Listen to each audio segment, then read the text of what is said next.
A controversial project from the start, worth billions of dollars, is now as good as dead.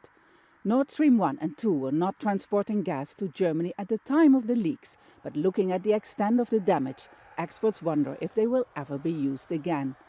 While it's still anyone's guess who is responsible for what looks like an attack on the pipelines, the leaks reveal how vulnerable Europe's energy supply is, especially since Russia's invasion of Ukraine.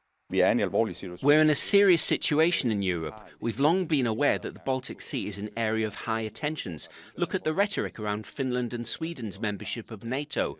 The Baltic Sea is an area where you have to expect this. Many in Europe have accused Russia of sabotaging their own pipelines and speculated that more attacks could come.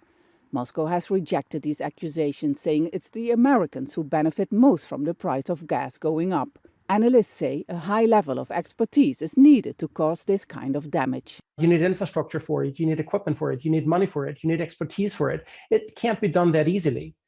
So there's a couple of organizations only that can actually do this, which also means you can hedge. That means you bring in probably a lot more intelligence than military to anticipate anything that might happen. And that might lead to a much more secure system. Hundreds of millions of cubic meters of gas which were left in the pipelines has been pouring into the Baltic Sea.